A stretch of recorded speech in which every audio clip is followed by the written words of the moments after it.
in a There's a minute. thing up in the It corner says that we're says live. we're We're live. live. Okay, Yes, we're live. great. Can you guys Great. see my full name? Yes, I can. Improved Yanis. Ooh, so good. Yanis, you're looking really good. Did you change your hair? I did. Yeah, yesterday. Yanis, Yay. your new hair, it's never been better. I do want Oh to my say God. it's absolutely never been better. Like ever. Like out of all my hair that I've had all the time.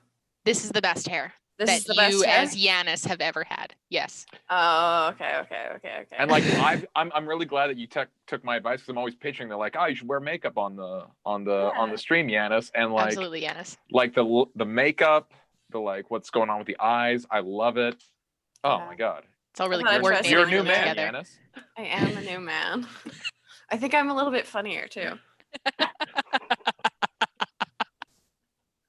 Hello, everyone. Welcome to chatWater. As you can see, we have improved Yanis, aka Len, as our co-host for this evening. I'm Em. This is Sean, and I was doing something really fun tonight. I was over on Deranged and Questing's guesting at their show, which was so fun. My character was a sweet, spooky snake lady, which was great.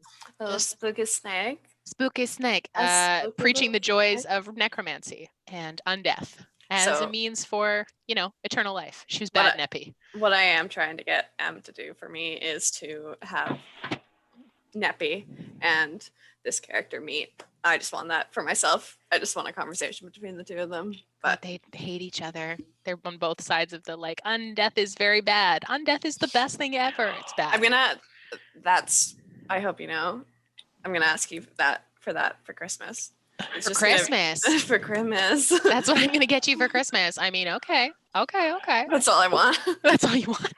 Okay, and we know they're on opposite sides of the necromancy question. Yes. But where do they find a middle ground? Like necromancy, Oh. agree to disagree. But Agree to like disagree. it's a lazy Sunday. They've both got the day off. There's nothing to desecrate or to hallow. How could they just spend a lovely afternoon together, Em? I feel like Neppy and my character was named Salakesh. She was a Wanti shadow magic sorcerer who was essentially a necromancer's groupie. It was Okay. great. And she was brought back into the soul of this like 15-year-old boy's body and she hated it. I feel like they would have a really interesting conversation about faith. And like following like the need to follow people or entities or gods. I feel like they'd have a really interesting conversation. Probably wouldn't agree on it, but I would have an interesting conversation about it. Yeah. Okay, so it sounds like these two characters would literally have no chill together. They'd There's have nothing where it's absolutely like, no chill. We both like biking. No, Like, no. Neppy would be like, I think you have to die now because you're already partially dead. So like, sorry, I think it has to happen. Aw. But Len for Christmas, maybe I will make that happen for you. I'll ask. That's what I'll ask my family. Will be like, Len, what do you want for Christmas? And I'll be like, I want Em to do this D&D thing for me. And they'll be like, what? Yeah. Should we chat about last session? I would Let's chat love about that. it. Yeah. Yeah. It feels very strange with Yanis not pulling us around and saying Yeah. fun jokes about Waterboy. I don't know, or Adam Sandler. I don't know. Okay. Look. Oh wait. So now you are the one who needs to bring I'm Adam derailing Sandler? us now. I was I'm ready derailing. to put Adam Oh. Sandler to bed. But too if late. you want to, Who's Adam- Adam? him back. Who's Adam Sandler? Good. Thank God. Let's put it to bed. Talk to me about last session. Wait, I can't tell if this is a bit. Lennon, are you playing 4D chess right now? No, literally, who's Adam Sandler?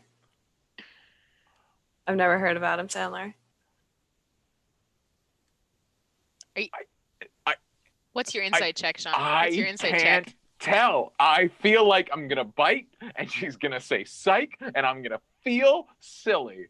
You're telling me like, fucking, oh my God, I'm blanking. Uncut Gems. That just happened.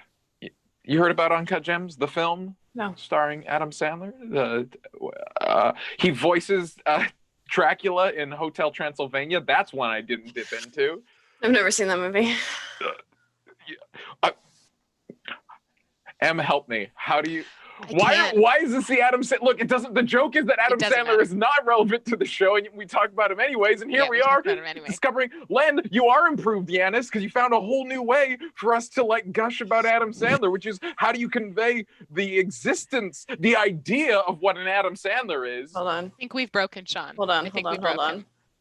I just watched a huge deep dive into like Adam Sandler's whole career and like what makes him special, and so like I'm so far.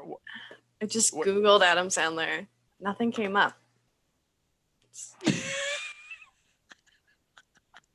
You're talking about sandalwood, Sean? I don't know. Oh. Well, I'm gonna let you, you two and Cody do the episode today. That's Sean's there's episode. no coming back from that. Oh. Welcome to Chatwater. That was our whole show. I literally feel my insides liquefying. That was withering, Len. Thank you for having me on the show. I'll go now. No. Savage. No. You're you here for won. the whole thing. I must leave. Please don't leave me alone to talk about lore by myself. Please. That's just like what I do all the time. Please don't do that. Dish me about last session. Yeah. I've broken Sean. I'm sorry. Yeah, Len, you go ahead. I'll go ahead. Sean is a husk of a human. It's fine. I'll do it again throughout the episode. That's what I'm here for. Yanis is here, or sorry, improved Yanis is here to rip us to shreds. And I know Callie got to have a lot of sweet baby moments with her wife, which is always my favorite. Always my favorite thing. One of my favorite moments, I think, from last session was when Kokini and Neppy went to Kokini's temple. Also, when they went to Neppy's temple, and the two vast differences of the high priest and high priestess going to their temples. That was light keepers. That was my favorite, I think. Just two homeschool kids who've been let out into the world and just don't know any better. Oh, I'm sorry to bring it back to my character. I lied. That's not my favorite part. I'm biased, though. My favorite part was Callie meeting another Azamar. Yes. That was cool. That was very cool. Ram is so cool, and I want to know everything about them. Oh my I'm God. so excited to learn more about them.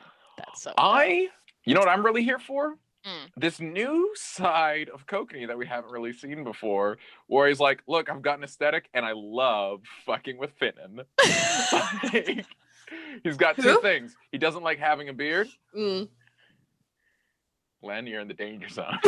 No. I literally just hadn't heard. I didn't know if you'd said letters or Kokini, and I'm sorry. I'm just gonna gaslight Sean through this whole episode. I do enjoy that I can just say who, and I scare you though. Look, okay, now we're gonna jump into my life. For a second. So I lived in London, England for 2 years, and there were these people there, British people, who had this game called Sausage, where you would ask a person a question that you knew the answer to, and they should know that you know the answer to, and when they gave you the answer that you already knew, you would then say sausage and laugh at them. So like it'd be like, because I was Canadian and they were like, oh yeah, something about Canada. Oh, I love Montreal. You're from Montreal, right? I'd be like, no, I'm from Vancouver. And they'd be like, sausage. And it'd be like punishing you for taking them at their word, and like and I'm over here just like earnestly being like, oh no, you got that wrong, and that's totally fine. You're like, no, I didn't. And I'm like, and it, oh my God, it would like, because I could never do it right, because they're just, I don't know, it's just part of their thing where it's like we will be disingenuous to each other all the time until nothing is real. That is the UK. That's like, we'll never say exact, we'll always fucking couch your bets. And that's why Pride and Prejudice is so good, because no one says what they mean ever. I feel like Pride and Prejudice would have been a lot better if there was just a lot of sausage in the middle of it. I've never seen. That's reasonable. Like, that's true. Like, is it Keira Knightley? Keira Knightley did a Pride and Prejudice. She did. It was a good one. I love Keira Knightley. Anyways, so Kokini's new a bit about aesthetics. Here's the thing. Oh yeah, so You can make all the jokes. I'm still gonna support you. I'm still gonna come at you in the best way I can. Where you're like, I don't know what that is. I'll tell you, and you're like, haha, I did. I'm like, well, now you know double. That's the move from here in. Okay. Kokan's got a new aesthetic. He loves fucking with Finnan's aesthetic. Because here's the We thing, love that. Finnan's gonna look great in that coat and Absolutely. boot combo. Oh yeah. Absolutely. I love when Neppy gets to go shopping. It's like one of my favorite things because like this girl has spent her whole life in one building and now she's like, a market? I get to buy things? This is great. And I like saw you being like, that was so much money. And I was like, money doesn't matter. Well, I was trying to figure out the rate because I'm like, yeah, polar bear, very expensive. I get that. And then like everything else was like not expensive. Like, did he know this polar bear personally? Was this polar bear his his godson? Well, Kobe Like- bought like a seal skin coat, and then we had like a beautiful coat for Finnan. And Look, then it's all made up. It's just all Tim made being up. like, this seems like a good amount of money, and we have enough money. Like I that's what I would've love paid about him D and D money. Yes. Like it's all relative. We either have money or we're poor, and we'll just keep spending whatever Tim tells us until we're poor again. Yes. There's nothing I care less about than people like haggling in D&D. It's like it's pretend money. We'll get whatever items we need. Absolutely. The Absolutely. DM has us. Like Money is meant to be spent in Yeah. D&D because what else are That's you going part to do of the with it? fantasy. In Yes. real life, I have to keep track of finances and stuff. In D&D, I just want to buy a town and like I don't have pay to budget everyone in to wear a D&D. particular hat. Fuck it. Fuck it. God. That would be great. Yeah, no, I thought I loved that like, oh man, and Yana's moment in the graveyard with that spirit. Yeah, I that was so like, good too. part of me was like, who is Jep? Who is Do this you person? not know? No. I thought I that was don't before know. my time, and I was at it. So nobody knows what Jep is. Or who or what Jep is. Yeah, no idea. No idea. I was No idea at all. Yeah. God, that moment had me sitting there, like watching Tim describe it all. I was like, oh my God, this is so good. What the fuck? Like, holy shit. Our DM is so good. I have moments like that too, where I'm just like watching him describe something for someone else, and I'm just like, you're so talented, Tim. Well Right? done. Good job. Well, like, Good. when he introduced the Asmar to me, to Callie, I wasn't ready for that emotion. I didn't know that's an emotion I had until Tim started bringing it up, and I started crying. I was like, Tim, not again. I mean, to be fair, Tim has made me cry many times on the internet, so I feel like it's only fair that everybody gets a turn with the tears online. I've had so many tears online. I think my favorite bits of like personally for tears for me are tears I've had online when I'm not even there. Callie's not even there, and I'm just like bawling. Yeah, gross tears all over the place where you have to mute yourself because you're crying too hard. It was a very wholesome episode, though. Last episode. Yeah. We don't until the end. Yeah, the end took a turn. How was Talked- the end? How was the end for you, Sean? Yeah, dish me, Sean Deppner. I watched your face go through like 40 different emotions in the span of a second. What was going It's on for you? tough because I've just like decided that fucking Letters likes Volketh or whatever the fuck his like Ricel. Ricel. Fucking rice. Fucking beans are better. I don't fucking look. The point is, fucking Ricel Volketh, like Letters just like likes him. And like I don't know, I think I've just made this choice, and like it's once you bond with a person or like a duck or something, it's really tough to like turn that off, even if logic dictates the other way around. You know what I mean? Like if you're like, oh, this thing is rad, and then it's like, I'm not. You're like, fuck, my brain gets that, but my feelies doesn't. So you just like imprinted on Volketh / Ricel, and you're just like, that's it. Yeah, we shared Easy a brain. now. And so like, I don't know. It's a tough thing, and also incredibly relevant to like the state of the world. What do you do when someone you just apparently care about is just like real far in the wrong political direction. And like it's D&D, so I don't know, I guess we'll have to kill him or whatever. But like I don't know, just at the end, like yeah, sometimes there's no talking around it, but I genuinely don't know where it's gonna go. But like the fact he's like, yeah, this is my plan, we're gonna kill everybody and I'll be dead and everything will be dead. I'm like, fuck, man, I don't know what I can say to change your mind, but please do. Yeah. Like, here's my question about that, because like maybe it just went over my head when I was listening, and like Callie wasn't there, but I was like thinking in Callie brain while I was hearing that, even though like Callie wasn't there. Rycel's the bad guy, right?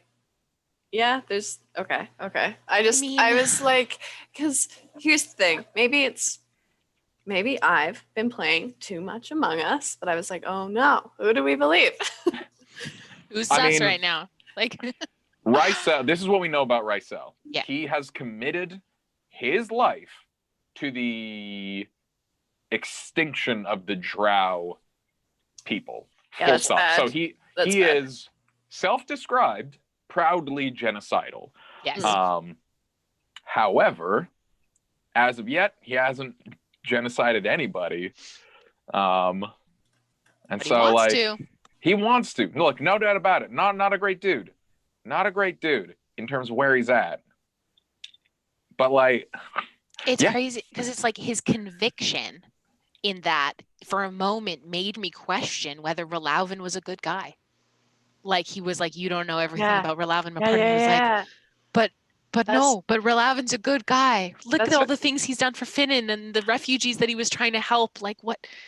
Like he's a good guy. I got stuck there for a second. That's where I was like, shit, I don't know. And I think my brain just like, or my Len and Callie brain were just like mixed, and we were like we got stuck there at the, wait, no, I don't get it. Yeah. I think there's just sort of been a switch flipped, which is something that I guess I hadn't really thought about, is once you decide to start caring about people you don't necessarily know, like people who aren't like your close associates, it's like, oh, fuck, then that doesn't start. You know, once you don't murder one fucking Druger, then you're like, well, I guess everyone deserves a chance, don't they? Fuck. Like, welcome to Callie's life, dude. Yeah. Welcome to Callie's life. I don't know. I have no idea what we're going to find when we go north to Garyang. I am like, man, I don't even know how big Garyang is. It's going to be like, here we are in Texas. Let's go find the guy. Like, how big is it? I don't know. Very big. Very large. Yeah. And he's just and here it's like, somewhere. And it's like, we know vaguely where we're going. We're going to the northeast, like horn of it. But there's a giant ice sheet in the middle of where we're going to be. Because I'm assuming we're going to let Ram take us via plane shift, because that's better than chartering a boat and taking like 2 months to get there by boat. Yeah. Because we don't like boats. We don't like boats. Our party just doesn't like boats by nature. And I think we can do tried it one so of my that boats. That's right. We haven't sailed with the Dresden Trading Company yet. I think we can get smooth there ride. if we do like Neppy plane shifts up and he uses the talisman to plane shift down. Then all we have to do is sleep, and then we can go. Neppy can use Word of Recall to get him back, and also up down in a day. So like it's a day cut off. I can shave off a day because I've used Word of Recall. I can use Word of Recall to teleport me back to Wolframe essentially pretty quickly. Crazy. Right? But it's like cleric teleportation. You can go to one place and it has to be holy to you and your god, and that's it. But yeah, we're gonna be like, Tim's only very briefly let me see the actual map of Garyang, the big one. But we're in a very small port. The place where we need to go is like very far away from where we're going to be landing. It'll be a week or two journey across an ice field, essentially. Far. Don't love that, but that's fine. Yeah. Also, we don't know this will be fun. We don't know anything about Garyang. We don't know what the people are like. We don't know anything about it. We know that it's like vaguely nomadic. There's no like big city settlements. It's a lot of like smaller groups of nomadic peoples that tend to move. It's frozen for most of the year. And there's some weird, scary shit up in Garyang. Hard living. Yeah. Hard. Fucking Clack's gonna hate it. Clack's gonna hate We it. didn't get any clothes for Clack. He's a piece of rock. Like I think Rocks he's get gonna be okay. cold. Rocks get can cold. get cold. Okay.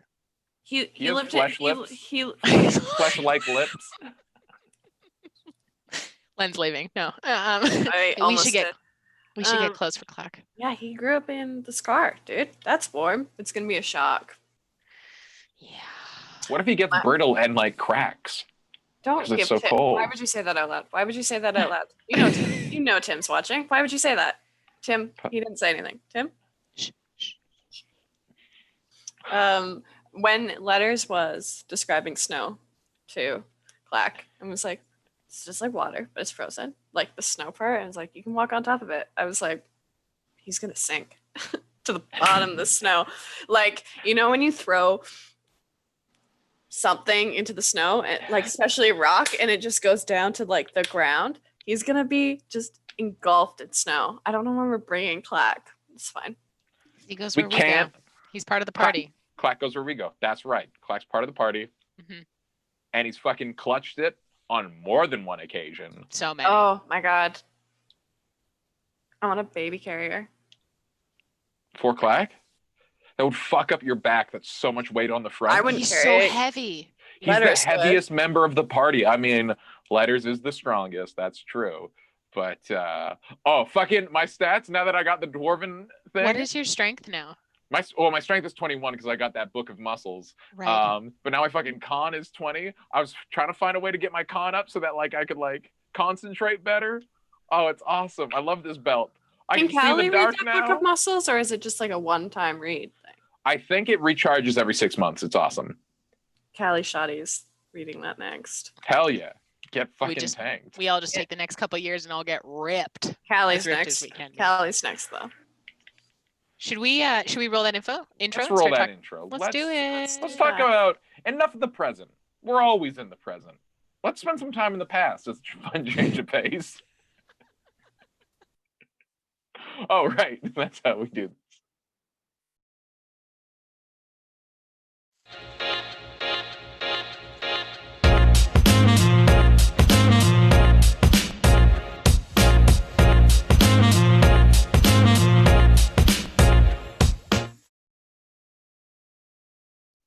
One more thing we have to talk about, finding the hard edge of what Tim will allow. Blengles, who lives on the outside of town, does exist. Did once. He's dead now. He's dead now. Yeah. Blengles and Goobin McFitty died tragically on a hunt. Who did we? Who was? Okay. What was the name of? In Kokanese Temple. The little. Gonal. Gonal Button Bridge, right? I haven't watched the episode back in Done Lore Keeping yet, so I know that his name was Gonal, but I don't remember his last name. The fact that we just flew past that name as acceptable, I had to hold myself together because it was like something in me was like, I was like, such a good name. Why are we just going past the name? Why didn't we just let it be said out loud? And then just that's what gnomes sound like. Oh, it was so good. It was such a good name. So good.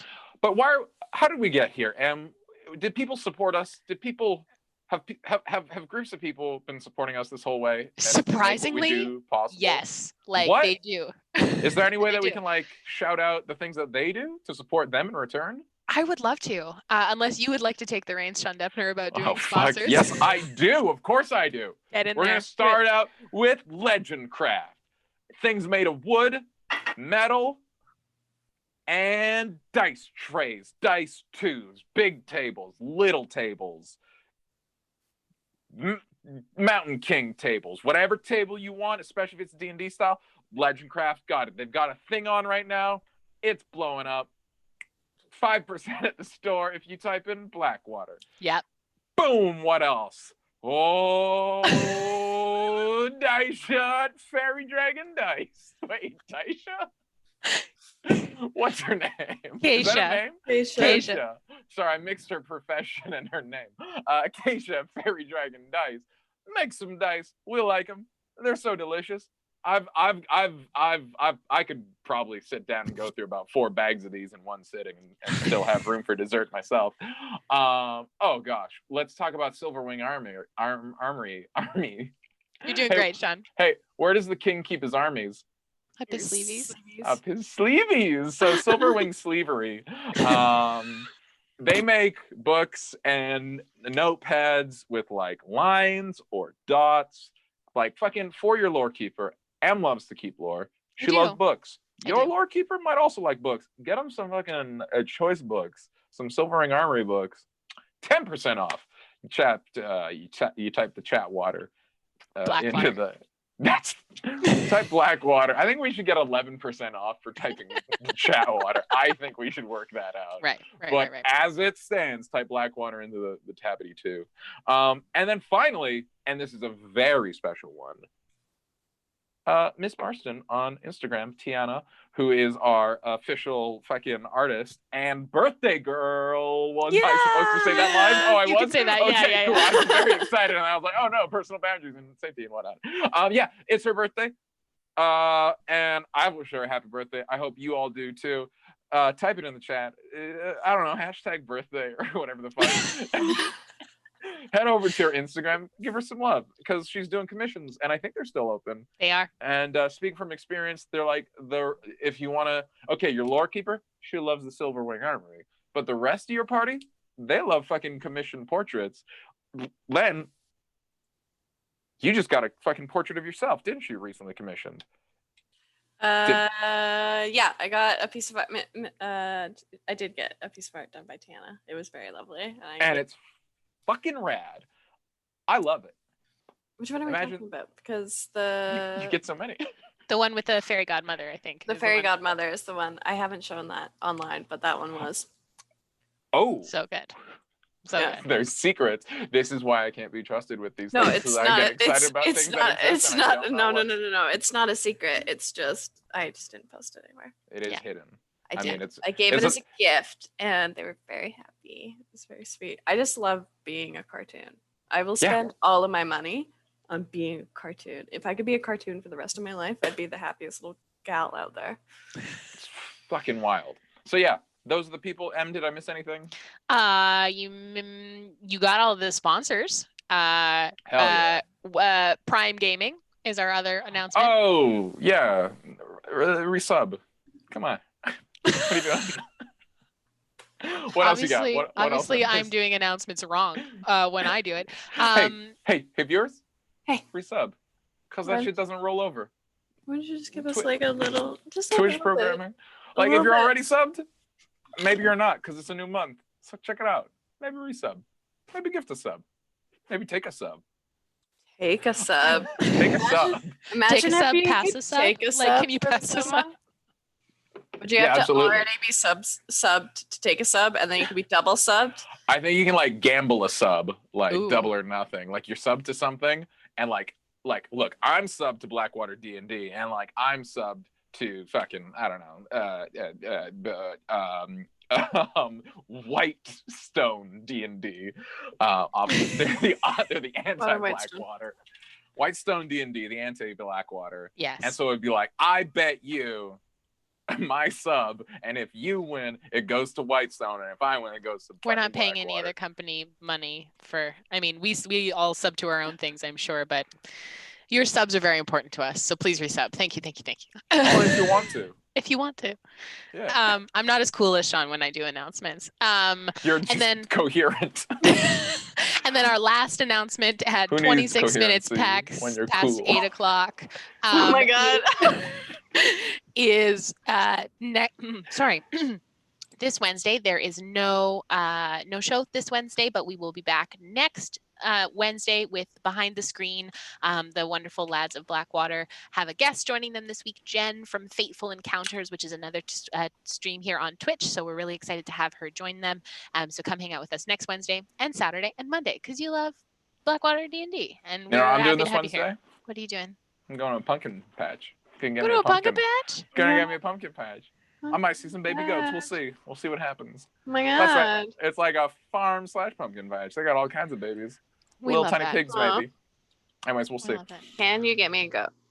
Hell yeah. Do you want a full-grown one or do you want a kid? I want a kid. Okay, because you know they become big goats later. I do know they become big goats, but when they're babies, then Yeah. they can be like, I love you. And then That's right. You bond with it while it's cute, and then it becomes a literal old goat. I you're love like, goats. Goats are "Oh, one of no." my favorite things. They're delightful. Animals you love- can gift me that I would love. The top tier, crow. Second tier, goat. Third tier, kitten. Or cat. Kitten. And I mean, I'm just wondering why it took so long for you to do the goat salute if goat is the second tier animal for you, Len. Me? Yeah. Oh, social anxiety. Didn't like it. So just want to update. If you want, you can gift subs, or if you like what Len is doing, you can gift crows and Crows. goats. Yeah, crows. Yeah. Can send crows to Len. Yeah. Please don't send any actual crows to Len. Just encourage the crows around you to let go. Just talk to them, whisper them, whisper to them. That's what I Yeah. do. I Slide walk by into them the and I'm crows like, DMs and hey. I talk to them as I walk down the street. I'm that girl. let's talk Barmwich. Let's do that. Where'd we leave off? Len? So this episode is part 2 of the Barmwich arc. that this is the episode I'm on.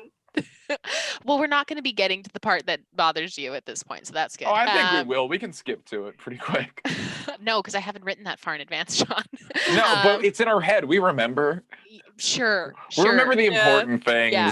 So if you missed part 1 of the Barmwich arc, no worries. Head on over to our YouTube to catch up. Stick around here, but I'll do a very brief synopsis for you of what we talked about last episode. It occurs near the end of the year 2375. We find out Spooky's real name is Yana. She's a fugitive on the run from Barmwich, which is controlled by Phildo Thorngage and his wife Cora, who's just been named the Queen of Wolfreen because she's a sneaky bitch who charmed the council. Yana's parents are missing, so we sneak into Barmwich to try and find them. We're helped by this dude named Horlin, whose son Coraman is an up-and-comer in the army. He's going to be named captain, and we going to take some sort of fealty ritual at some point, and Horlin wants us to bring him home. So last episode, we recapped our lead up to the arrival in Barmwich, which were sessions 25, 26, 32, 44, 45, and 46. We covered 6 sessions worth of content last episode. And we ended with us successfully sneaking into the city and ending up at the Still Peak Distillery, which is owned by Falric, a longtime friend of Yana's family, and he'd let us know that the bounty on Yana and Kokanee had been raised, something like 50,000 and 80,000 gold pieces, and that people in the town had been disappearing. So we start planning. So we haven't gone down into the Underdark yet. We're getting there. Hey, Okay, for my own timeline. you go ahead. Yes. Callie was not married, right? You were thinking you had just like in Because the arc before this is right after the Feywild arc. Feywild arc. Yeah. So Callie has Kamea's ring on her Yes. and hasn't been back. Hasn't given her the letter. No. I'm remembering where Callie was. She had the letter from Kamea's parents, had the ring, doing the yep. Okay. Yeah. This is where we were. And our Callie- plan after Barmwich was to go home. And that was like Yeah. when you were going to be like, we're going to go see your wife and do that. Okay. Yeah, and go Yeah. home. Let me see. Let me flash through the high points. Flash through the high points. And I'm correct me if I miss anything. But 'Kay.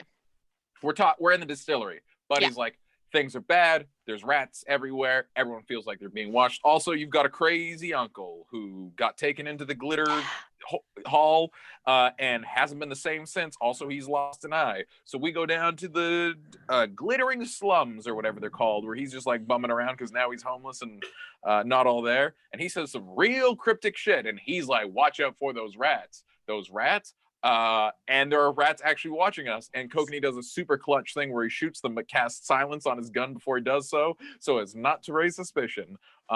It's rad. It's a literal silencer because it's magic. So good. So we're like, oh shit. I guess for some reason we need to break into the big jail. We got to break into that big jail because that's where Yana's dad is. That's what we found out.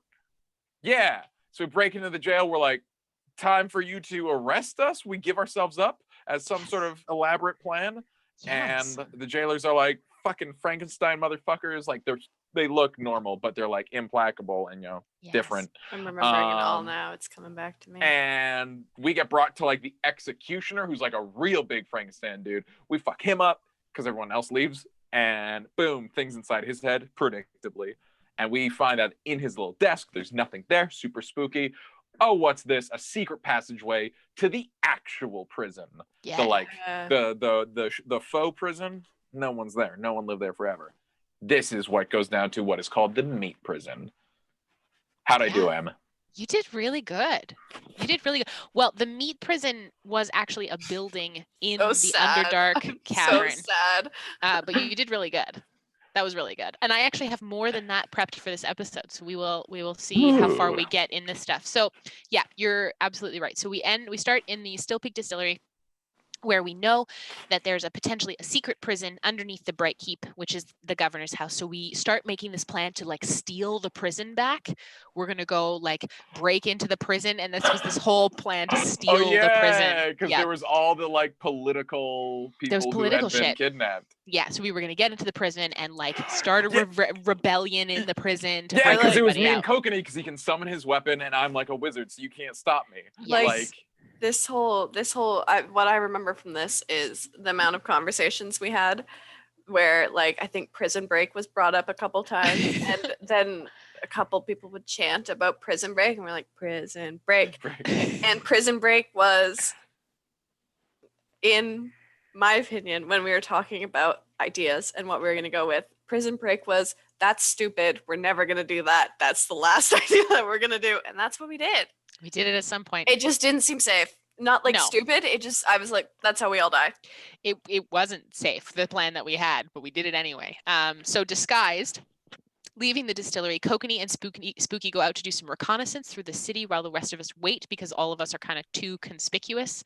So Kokanee can disguise himself, and so can Yana. So they go out and they start heading toward the gold slums, which is the poorer part of Barmwich, and there's nobody out. And while they're stealthing around, one of them knocks over a barrel. They hear the guards running towards them, and they manage to avoid the guards. But they walk through the rest of the city, and they end up finding Yana's uncle Garmo, who's lost an eye, and he's pretty worse for wear. He tells them that somebody's been talking to him, and that Yana and Kokanee have to leave. They have to go. Nothing can be done. It's too late. They get in your head, and his brain is too weak. He starts rambling on like, they took my eye. That's how they work. They see. Yana and Kokanee try and talk to him, but they finally get something coherent out of him, and he warns them about the rats, that the rats are watching you.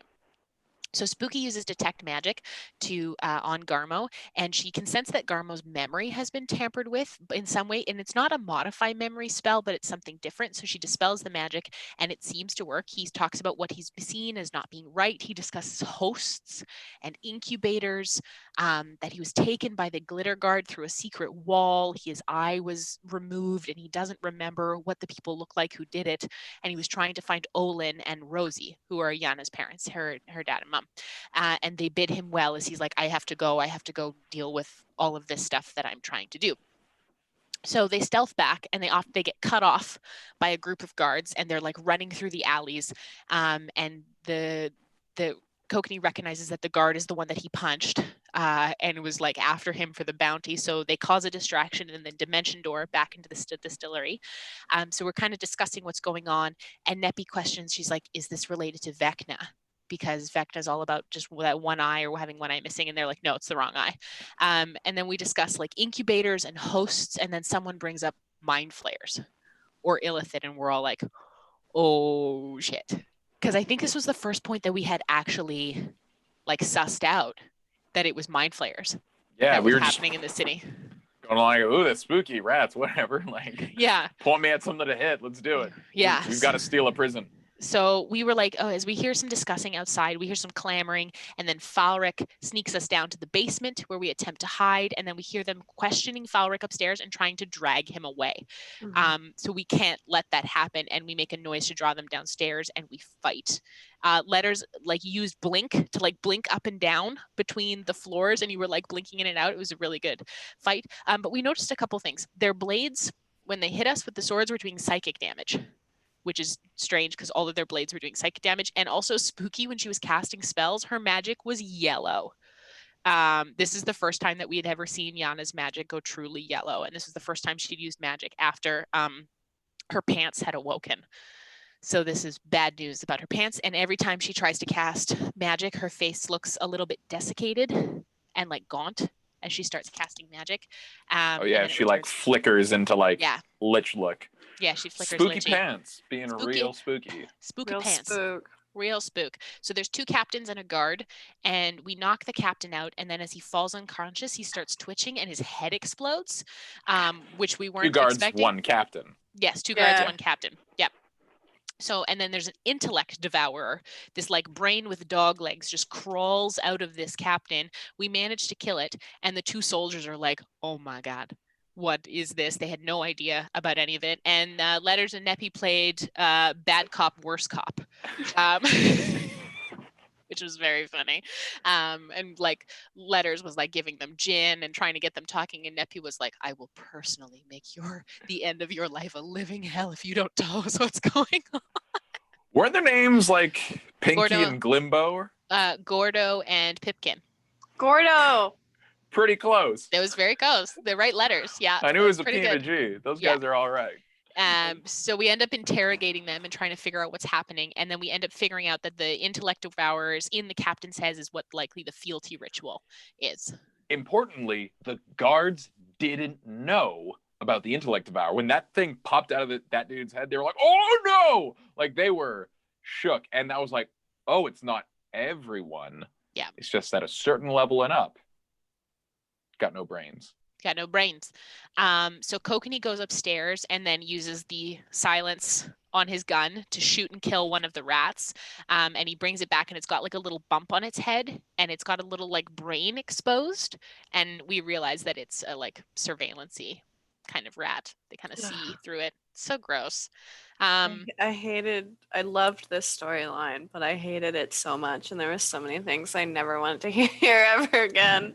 Yes. Yeah, definitely some grossness. We'll try and content warning that for anyone who has any triggers around like gross gore stuff. So Kokanee kills the rats, and then Pipkin and Gordo, the 2 guards, tells us that there's like a curfew every night. The captains and officers once promoted lived in the Brightkeep village. The guards also recognize Spooky's pants, and they start recognizing Yana and are like, "Hey, Fildo hates you. And he is out to get you. So you got to be careful. We're supposed to bring you in if anybody sees you." So this is when we hatched the plan to get taken to jail. And this was when we were like, we're going to go to prison. We're going to go inside and we're going to start some sort of rebellion and get ourselves arrested and break folks out.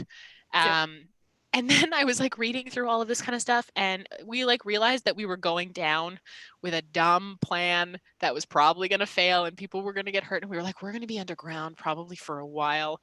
So like Neppy, everybody just started praying. Like Kokanee was praying, Neppy prayed, Callie prayed. Finnan started asking Dave about like helping them. Dave. Yeah, Dave. Fuck Dave. So then Neppy casts Sending to Horlin and lets him know that Pipkin and Gordo are going to come find him after they hand us off, because we arranged for like Pipkin and Gordo to be like the 2 guards that caught us. And Neppy still gets the sense of that like creeping, watching sensation while she's scrying. Callie was polymorphed into a rat. Yeah. While holding her sword and the bag of holding. Because I couldn't.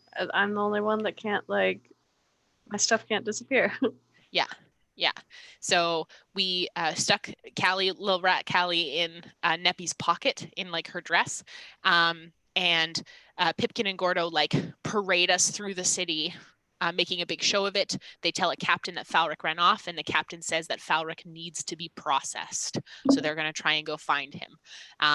So we get closer to the Bright Keep, and then they sense of being watched starts getting stronger, and it feels as if like we're being followed by the rats. We hear them like creeping city, which was so gross. I hated that. And then we are brought into the Bright Keep, and it's like this gaudy splendor that's there. The captains who are there clock Spooky and Kokanee and are like, "Oh, this is good. Good job, Pipkin and Gordo. Like, you brought us the people we were looking for." And they look at Letters, and they're like, "He is unique. Keep him aside." probably because you're really intelligent. And they were realizing that your brain could probably handle it. Hell yeah, I can. Yeah, and so then we go inside, and then we fight the two captains and the jailer, which was the like flesh golem of a jailer, which was gross. And Oh, he also, was a Frankenstein. yes, he was He literally was a a Frankenstein. literal Frankenstein. Yes, yes. Or was it the flesh golem? No, there was another flesh golem leather. But yeah, he was like a big old. There was something if not weird about him. Frankenstein, he had the vibe of like the fucking mountain post Yes, season that's 6 right. of Game of Thrones, like real Yes. fucking Like brought back, like ooh, yeah. yeah. Also, this was the first time in that fight that Callie did 69 damage. It was so important that I wrote it down. Oh, that's huge. Nice. Massive. Nice. Nice. Yeah, it was so important. I wrote Callie did 69 damage in like giant letters in my book. I remember that. That was huge. Cause cause it's a lot of damage, like counting up all the dice, and then it's like, cause there's the moment of you realizing that you did that. Cause there was a joke about, but it's not 69 damage forever. And then there's the moment of like Lennon realizing and like being affected by it, and we're like, Yes. wait, what is this? Is this bad news? And then it's like, it's 69 damage, and then the room just explodes as much as we Yes. can with a child sleeping in the next room. Like, very true. Yes. Yeah. And we were also like only level like 10, like 9 or 10. No, 11? maybe, no, because we were 11. We were 11 coming into streaming, I'm pretty sure, or maybe level 12, but it was like 10 or 11, one of the two. But yeah, so we're 14 now. We're 14 now. So we kill the jailer and the guards and the intellect devourers in their head, and we take the jail keys off the jailer, and then we head deeper into the prison cells, and then Finnan, with his magic vision, finds the fake wall that has the tunnel inside it, and then we go inside. And that was like the end of that session, which was like these sessions, I realized too, we must have played for like 4 or 5 hours. they were big ones. They were big ones. Yeah, because no one wanted to end. No. And we were all like, more. And it's like 11:30 at night. We were also playing on the weekend, like in person. Yes. During these. We were playing like Sunday nights, though. We all had work. Most of us had work the next day. We weren't originally playing Sunday nights, I don't think. I think we moved to Sunday nights. Didn't we? I don't remember. What is we that? like bopped around. Yeah. It might have been. I feel like it might have been Friday because I'm like I feel like it was a few Friday. sessions prior to this, and it was Friday nights because I was on set. Right. Because I did get, because you know what? It couldn't have been Sunday because there were multiple nights, especially the no jacket night where I went out after D&D. That's right. Yeah, it was Friday night D&D. And Tim was so concerned that you weren't taking a jacket downtown. It was the most dad I had ever seen him up to that point. Yeah, because I had a sweater and I left it at your house. You did. And then Tim was like, jacket? And I was just like, no. And it was like, what, January? Yeah. Or no, it was December? It was like December at that point. It was December, yeah. I will give you money for coat check. Just please take a jacket. Coat check is... Yeah. So we keep heading down until we get through to this larger chamber where we get ambushed and walk into a trap where there's this animated corpse of a gnome that's asking us for help. And these two, this fucking guy. I know. And then the two intellect devourers come out and we fight, and then the corpse is just animated with like there's a speech thing, and he's like slumped in the cage, and he's like. Well, that's the thing. The corpse is a corpse, but they put like a recorded voice, like, oh, help me. I'm so alive and stuff. But the corpse is just a skelly. This dungeon was so good. This was such a good dungeon. This was like one of the first big dungeon crawls we had done. Mm-hmm. We'd never done a dungeon crawl as a party. This was also like the biggest one we've done, wasn't it? Yeah, it was like one of the bigger arcs we had done for sure. We were down there for a while. This arc was about 15 to 18 sessions collectively. Mm-hmm. It was like we had to do a bunch just to get to like the underground city, which was then like the hub where like we found Relavin and shit, and then we had to go even further to get to the actual like Mind Flayer Sanctum. So if I recall correctly, let me hop in. Chatwater, we're getting there. Please hop in, Sean. We find that gooey boy who's not alive anymore, but who's making sound, and then there was just like,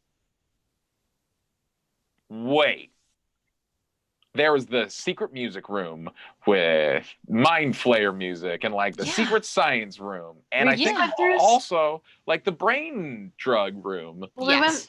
this room, when I was imagining this, like while we were playing, it just felt like there was so many paths and Yeah. so many, like, because when we got to I think it was the music room when we got to that room, we had followed people that we Yes. had seen and like snuck behind them. Yeah, Also exactly.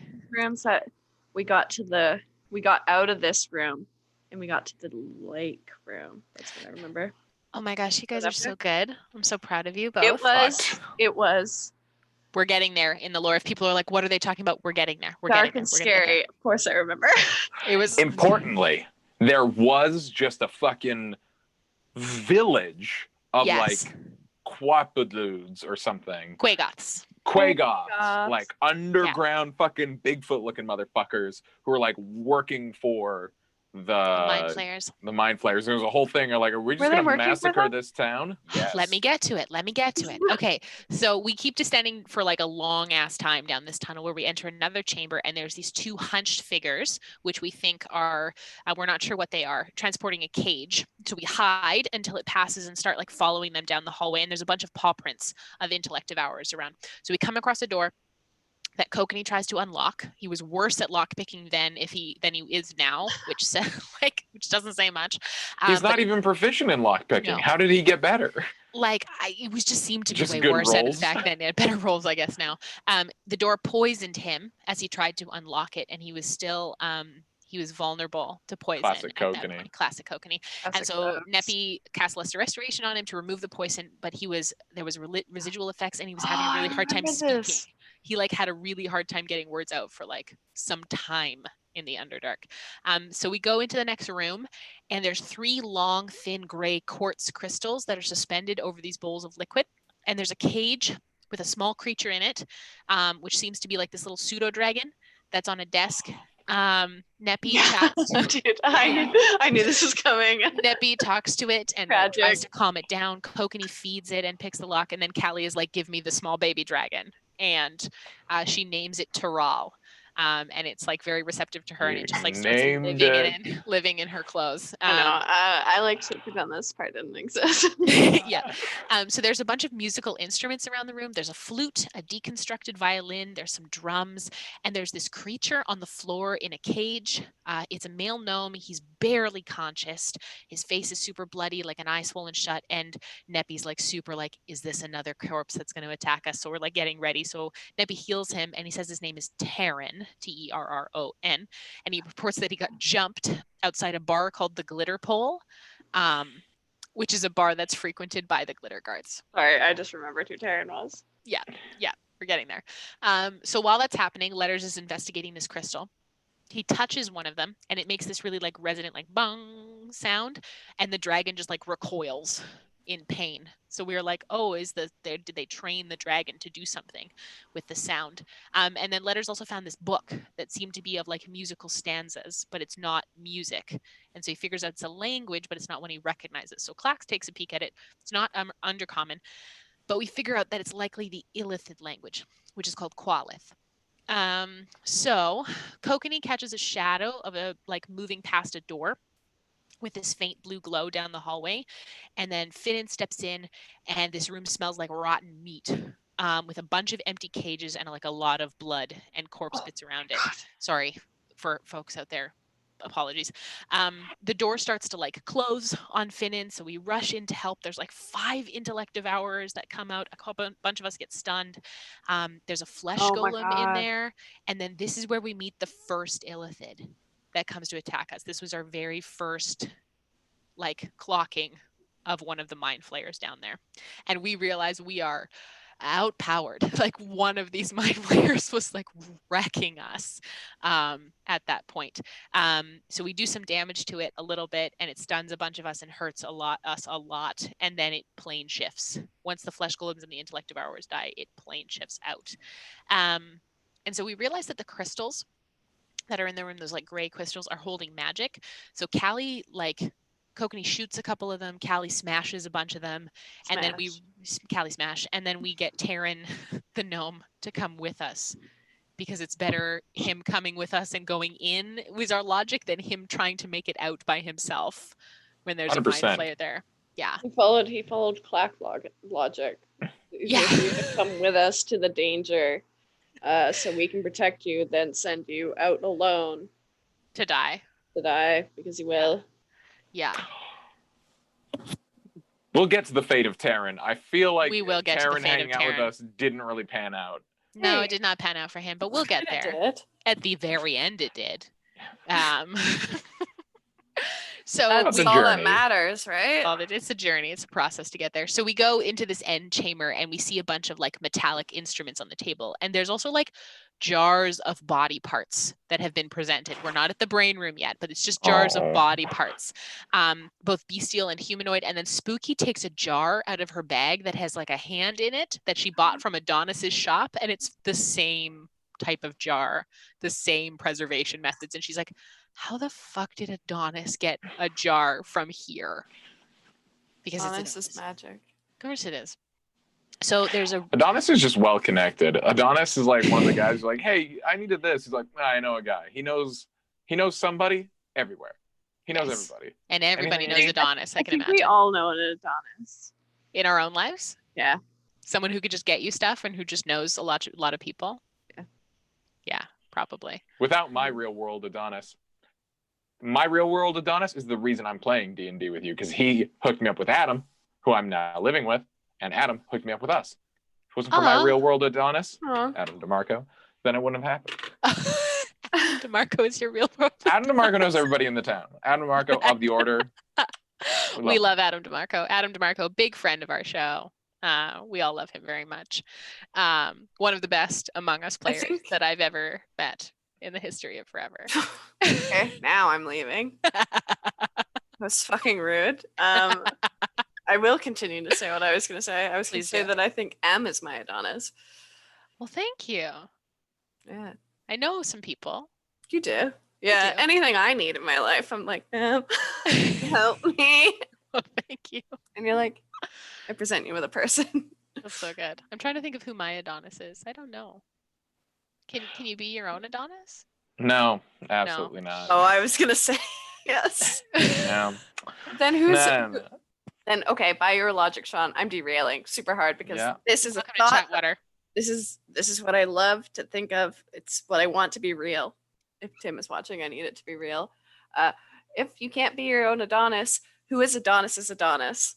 Is there a more Adonis for Adonis? Well, here's the thing. I think you can be aware that you are the Adonis for multiple people. I just don't think you can be the Adonis for yourself. I think the Adonis is an external thing who's a connector, and maybe you don't have one. But Adonis definitely got an Adonis. He knows so many people. He definitely knows someone who knows a bunch of people. Yeah. You know what I mean? Like, Yes. it's probably some demon, like, because he's He's an something. angel. Okay, we've said that? Okay. We've said that out He's an loud. He's angel. never revealed it to us as a party, but like we've been very upfront in chatwater and in the lore that he is a literal angel. Yes. I got a pitch. He's probably got some fucking like demon prince who's like a lower demon prince who like just schmoozes around. And he's like, oh, anyone in the nine hells? Yeah, let me talk to like Velgoth and like he'll hook us up. Like He's probably got someone on every plane who's like, maybe he has his own Adonis on every plane in every That's so dimension. good. I want... Adonis is the central node and he's connected to Adonises Can we throughout play the a multiverse. Can we play a party? Can we play a one shot where it's just all Adonises coming together from all different planes? Oh my gosh. I want another Adonis one shot so bad. I love the Adonis. When's your birthday? one-shots. That's Next May. It's Yeah, going to be some it's time. a yearly thing. Let's Okay. make it. Unless somebody else wants an Adonis one shot, because then you'll. I don't know. No, I think it's too special. We can't It's do too that. special. Once a We year. can't do Once that. a year. Once is a enough. year. We gotta. Once a year. Yeah. Got to keep it up. So we're in this room with a bunch of those jars in it, and there's this big bowl of white liquid on a desk. And Right. Neppy's been wearing the talisman for like 2 months at this point. The And chaos talisman The that chaos makes talisman. one My favorite impulsive. talisman. Callie's favorite talisman. No, But- my favorite talisman, not Callie's. Oh, and you're talking about Neppy, who is stable and consistent and non-chaotic, though probably very, very lawful. She's like interesting. I wonder what this is. And Tim's like, roll for it. Or he wasn't even like roll for it. He was like, you've been wearing that thing for 2.5 months. Yeah, You touch it. And I was that's like, basically oh exactly what he God. said. Yeah, yeah, I yeah. was like, oh God. So it tries to like the liquid tries to like get into her brain. Like it tries to like psychically being like, get into your brain. And she manages to stave it off with a very high wisdom save. I'm pretty sure the DC was like 20 or something like that. It was a very high wisdom save. So Letters is investigating this desk and finds a bunch of spell scrolls, as well as a bunch of diagrams for anatomy of different kinds of humanoids. And then we're looking through the room and we managed to find 2 large glass cylinders that are 2.5 feet by 6.5 feet. And one of them has a fully grown orc in it in suspended animation, and the other one has a naked drow male in it. And we determined that with a bunch of doots that yes, that the person in the ring that Letters is holding says that this is he, Volketh. This is Volketh. This is his body. I'm like, buddy, look, we'll figure out a way to put it in. And he hits me with like the little bit of English he supposedly knows. Common. It was like common, excuse me. And gets hits with the promise. And I was like, fuck, I did promise I'd get you your body. I'm like, all right, I'm gonna have to try it. So we fucking Callie smash it open. Yes. This limp body splooshes onto the ground. Yes. Put the ring on it, and boom, Volketh, or now Ricel. Man, Ricel. He'll always be Volketh to me. And now Ricel is in this body, and he just dips. He teleports away. You tried to counterspell it. Yeah. And so did Yana, and they both failed. They both tried to fail. So Neppy we were was so mad. I was so mad. Neppy was so mad. I remember how mad I was. I was just more like, I was mad that Letters wasn't mad. I was just like, why is Letters not upset about this? Neppy was also mad that how rude it was. Oh yes, that. But also the like manners. Yeah, I was like, that's not manners. That's bad. Like, you shouldn't do that. He did you a favor. He got you out. You didn't even say thank you. You just left. And I was also mad that Letters wasn't mad. I was like, why are you not upset? Letters was like, no, it's fine. He's fine. He's a friend. He's a friend. And I was like, I don't believe this guy. I don't trust this guy. And he's like, no, it's fine. So yeah, I have learned about Letters. He has a shit list, and he also has a sick list. A sick and list? Once you're on either of those lists, it's really hard to get off of them. Is Callie on the sick list? Hell yeah, Callie's on the sick list. Cool. Like, everyone in the party, all the Gravel boys, they're on the sick list. Duomo's on the sick list. Tad's on the sick list. He's also a Gravel boy. Like, oh, fucking hot, like, NPCs we got, like, fucking, Shale and, like, Victor on the sick list. Kamea's on the sick list. Yeah, that's there. Jar's on the sick list. Hell yeah, dude. Is there an in-between list, or is it either you're on the sick or you're on the shit? Oh, everyone else is just not on a list. Oh, okay. You're just other. These are different types of VIP in Letters world. It's like yeah. And I'm assuming Grape Nub is on the shit list. Is shit list number 1. Cora Thorngage, who we're dealing with later, she's on the shit list. That guy who works at the distillery, who was kind of snippy that one time. Oh, the bartender? Yeah. Not Falric, just the random bartender. Falric is on the sick list, but that one didn't bartender even have a name. He was just nameless bartender number 1. Yeah, but I know where he works. He's on the shit list. Yeah, so that's that guy that you got in a fight with. He's on the sick list. Fucking that guy's really? sick. Yeah, he's sick as fuck. It was just like a fucking good old punch up, bud. Fuck. He's a good old boy, bud. Just fucking casual tarps off. I have to put my pizza in the oven. My oven has been preheating for a very long time. Okay, pizza. We'll keep going. So we break the orc body out of the cages or of the suspended animation as well, thinking that like, oh, maybe we can save this person, but that orc is like dead, just gone. That's just a body on the ground. We're like, oh, now we don't know what to do with this. And so Neppy gives it a last rites, and then we burned it in the room because we were like, we don't know what's going on down here. Let's just burn it. So we come back to a dead end, and then we like double back down another tunnel, and then we smell a bunch of rotten fish, and we see a bunch of Quagoth that are like in a pile, just kind of like hunched over dead with giant chunks of them ripped out. And then we come in a room, and then there's 2 grells that are in there, which are like giant brains with a whole bunch of tentacles and like beaks. They're the worst. Everything that was in this tunnel was bad. Yeah, Like well, it is everything that's bad. in this dungeon is bad. Well, and it was also like everything in this dungeon was like make an intelligence saving throw. Yeah. Make lot a of saves. charisma saving throw. It was just a lot of saving throws all the time that we were And not if there's good one at. thing our party's good at, it's charisma saving throws. Yeah, not those. And intelligence saving throws, not necessarily super great. Like the wizards are great at that, but the rest of the party's not super great. I was thrilled. I never get to make intelligence saving throws.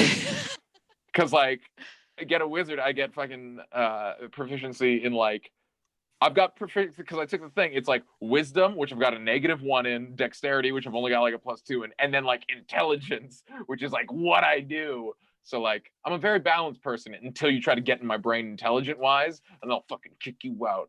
Oh, it feels so good to roll intelligence saving throws, and no one ever tries to trick me. No one ever tries to trick me. Oh, fuck off. They're all the wisdom saving throws. No. Wisdom saving throws. I got those in the bag. Like I wisdom saving know. throws are so up my alley. That's great. Both of Intelligence you saving throws, not great for me. Here's the kicker. Callie should be really good at wisdom saving throws, I'm pretty sure. Yeah, your stats are rad. Yeah. Just, historically, you've just had bad luck. Awful rolls. That's what I was remembering for Callie. Was just like she had a horrible time. She was stunned all the time.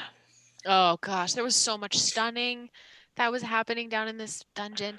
These illithids, they just got those cheekbones for days. They're just so stunning. Like they catch the light, hit you with that handsome Squidward look. I think this is the first place that Kelly got dominated. Yeah. Yeah, not in any of these fights, but yes, no, in the Underdark, yeah. In this area. This is it's the beginning for trauma. It's so cute. So cute. We just get to watch Callie's drama. So I do this fight with the Grells, and it's Kokan's first use of Spirit Guardians. So we'd never seen him cast Spirit Guardians before, and it was these tiny little Warforged that came out and just start like attacking everything, which was really cool. Wait, he basically did a drone strike, like just a bunch of little drones like flying around. Divine drones just coming in. Yes. That's sinister. So we continue down another long tunnel, and then we hear the lapping of water and come across this giant underground lake. And it's like 2,500 feet across. There's some small waterfalls coming out of the stone, and there's like little like blue phosphorescent moss on the lake. And so we're kind of taking a look around because we'd been in the Underdark we'd been awake for a while at this point, and a lot of us were getting really low on spell slots, and we were hurting. So Finnan takes a look on the other across the lake, and he sees some like larger structures and buildings, and sees some tracks on this side of the shore, but we're not sure what they are. And as Finnan's taking a look across, Neppy's taking a look on the beach, and she finds this piece of like worked iron that's holding some dark purple crystals, what we know now to be sericite, but we didn't know they were sericite at the time. So, which seems to be kind of in the shape of like an operatic mask. And it's elven or drow in design. She can't really figure it out. There's runes on it. So Finnan comes over and he's like, oh, what's that? And so he takes a look at it. And he holds it up to his eyes because he was not blind at this point. That's coming. And he can actually see, like he looks over into the lake and he sees about 800 feet offshore and about 100 feet down into the lake. He sees something white below the surface, and there's a bunch of fish like swimming around it, and he sees something at the bottom of the lake. And Letters at this point is tasting the water of the lake, and it stunned him. You had to make like a wisdom saving throw, and it stunned you. So Finnan's kind of standing on this edge of the lake, and he's like, I have to go get that thing in the water. And we were all like, oh, okay, but the water's going to hurt your brain. And he's like, no, I'll be able to deal with it. So I think we cast like enhance ability on him to like make him strong, and Callie pops out her wings and flies him over like 800 feet offshore to where this thing is, and she just drops him in the water. And he swims down and he grabs what seems to be like this staff made of a white wood. The fish swirl around him and are trying to like pull him down and keep him down there, but he manages to break free and swim back to the surface. He's having to make like wisdom save after wisdom save after wisdom save, and he manages to get through all of them. And Callie like picks him up and then flies back to the shore. She's having to make wisdom saves because she touched the water, and then like that was so bad. So bad. Well, like Callie does the classic, this bit has happened before. Callie goes either in or above water in heavy armor. Yes, If because I you'd had, probably been stunned. yeah, I think she made them all, but if she had gotten stunned, she wouldn't have been able to get Finn in and she would have dropped into the water in heavy armor. Yeah, like 800 feet offshore and just sunk, which would have been very bad. So he takes a look at this staff when he gets back, and it's made of ebony wood and a white wood that's inlaid with marble, but the top seems to be missing. It looks like what used to be a spear, but the tip of the spear is missing, and there's a word inscribed in Sylvan on the side which says Relauven. He can read it. It's in Sylvan. So we spend some time on the shore and we decide to rest. It's likely the only safe place we're going to find over the next little while. Finnan goes and like does his thing down the other end of the beach, and we're all like, youth. And we're sitting on the other side of the beach. Wait, what does he do? He takes the staff Uh-huh. and he goes and he's like, I have to go do some things by myself. And we're all like, okay. And he goes Like and sits jerking down. off? Or... No, he's gonna just like go and I think we made jokes about jerking off, but like because when it's like I need alone time, we all go the youth of a teenage boy. Like yeah, I think they were making you and Letters and Kokanee were actually making jokes about what they were doing at Finnan's age, and Kokanee was like, yeah, I was killing people. Oh, right. Yeah. And Letters was like, yeah, I was fighting in pits.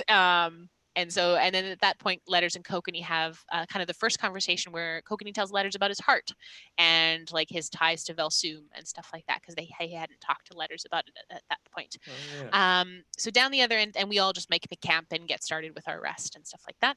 So as Finnan goes down to the end of the beach, he starts to attune to the staff, and his eyes glaze over. And they flicker black and white, and then the runes float off the spear and start swirling around him, and he starts having this vision.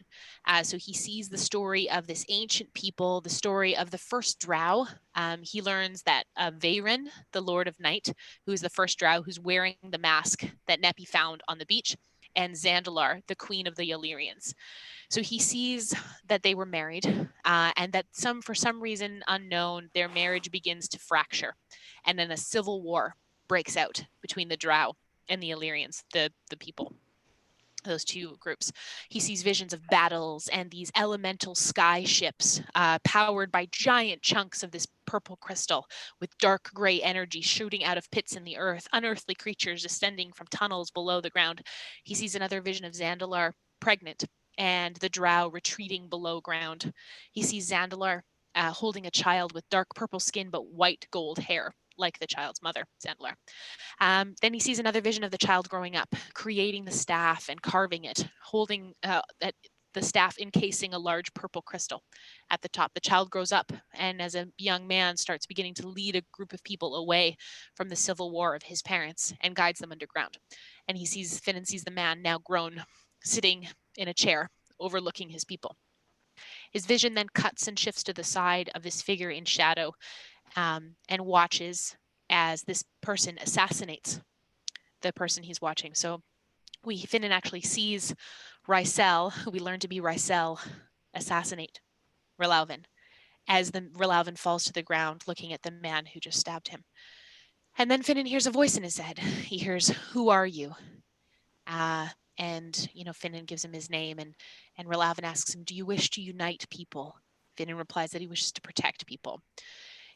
The entity Finnan is speaking to Relauven realizes that Finnan is bound to another, Dave, or his will. And Relauven tells Finnan that he can feel the anger that he harbors towards Dave, and that Dave harbors himself, and that Relauven can help him free himself from that and live with hope. And Relauven wishes to bring together the innocents of war and provide space for refugees to be safe. And Finnan says, yes, yeah, I want that. I don't want this, whatever I've got with Dave. I want this. So Relauven says, okay, I'll guide you. And Finnan says that he'll suffer Dave's wrath if he can be free of him to walk with Relauven. And Relauven says that, you now walk in the path of the pact of the moonlit. The staff starts glowing. And as Finnan finishes the final attunement, he hears Dave's voice screaming in his head, "How dare you forsake me? You shall never feel Pelor's love ever again." And Finnan feels like a burning sensation as his eyes sear white hot, and he's blinded permanently. And so we hear Finnan just like, ah, at the other end of the beach, and we're all like, oh my God. So and Finnan is just like holds to keep us back. So Finnan we watch as like Finnan starting to like remove his armor at the other end of the beach, and then Relavin in his head instructs him to put the crystals from the brooch in the goggles that he's currently wearing. And they say that these will allow you to see. I will grant you the ability of sight. So sometime later, Finnan comes back over, tells us everything. And Neppy's like, right, you sit down. I'm going to look at your eyes. So she starts taking a peek at his eyes, and he's totally blind. Like, it is just completely, like, it's not even fixable. It's not healable. It's just, he's blind now. But his eyes are now dark with like silver crescent moons in them. And she doesn't think she can fix it, but yeah, just go ahead. like instead of a circular pupil like you and I got, it's like the actual pupil in it is like crescent moon shaped. So like a cat's eye, but like bendy. Yeah, and the other bit is silver. Like the iris color is silver with black crescent moons in it. Very cool. Aesthetically, very cool. Yeah, Dave got a real eye for aesthetics. Aesthetically pleasing. Yeah, aesthetically pleasing. I mean, his eyes were different before too. They looked like, because he was with Dave and they had like the whole like sun corona thing on them there as well. So his eyes have always been different, but they were like, those were like sun eyes. These are moon eyes. So she's like, well, you're blind, but I don't think it's going to get any worse. I don't think it's going to affect anything else. I think it just took your sight. And Finnan's like, oh yeah, but I can see now. And we're like, what? And he's like, yeah, I can see with the goggles. And actually I can see really, really far. And there's a statue of Relavin on the other side of the lake. And we're like, oh shit, I guess we have to go over there. And he's like, we have to go over there. And we're like, okay. So we have a long rest in this point, and then we walk back down the tunnel. Taryn the gnome is still with us. Neppy's been like, she's like sussing him out, and he seems very afraid. And so she's like, your fear is genuine. I believe you're afraid.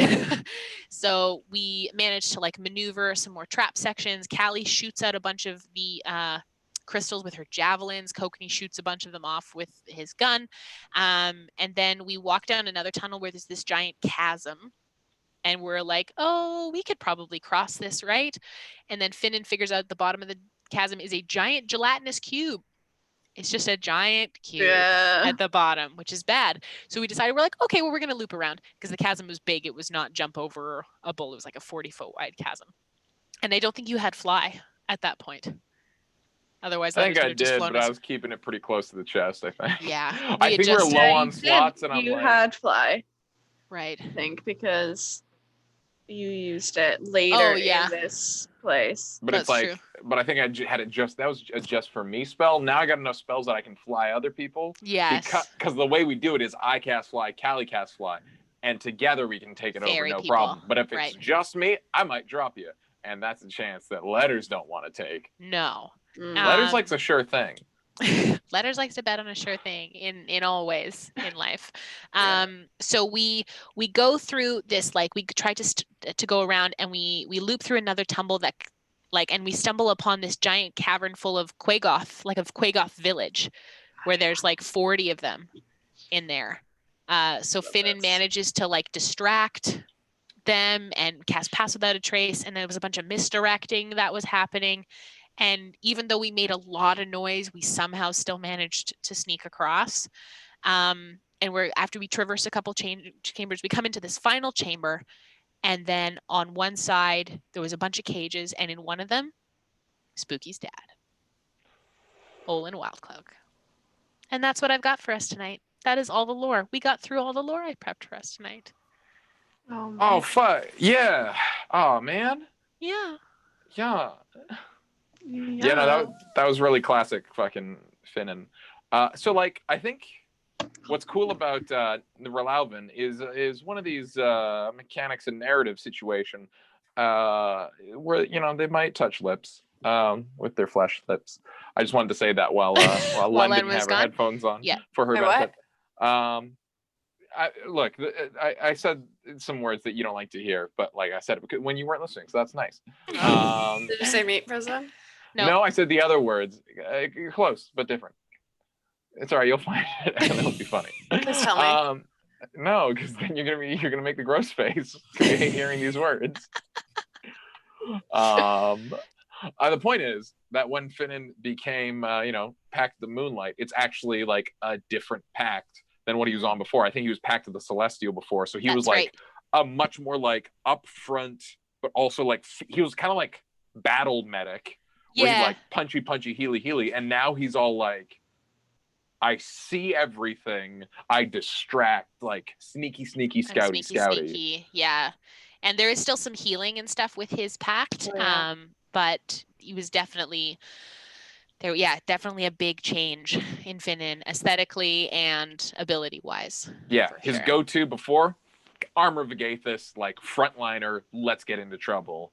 And now he's like adaptive, like all-rounder. I'm gonna go to the back and I'm gonna be shadowy and dark and have my shadows come eat you. That's Finnan now. Yeah, it's been cool to see like the difference in the like, because Adam completely homebrewed, Adam and Tim homebrewed the Pact of the Moonlit. It's been really cool to see all of the changes, or like the new things that have been coming out, because I mean it's not in any book, so it's just been really nice to learn all about that kind of stuff. The more lore we learn about Relavan, I'm like, oh, the Illyrians are so cool. There's so much cool stuff.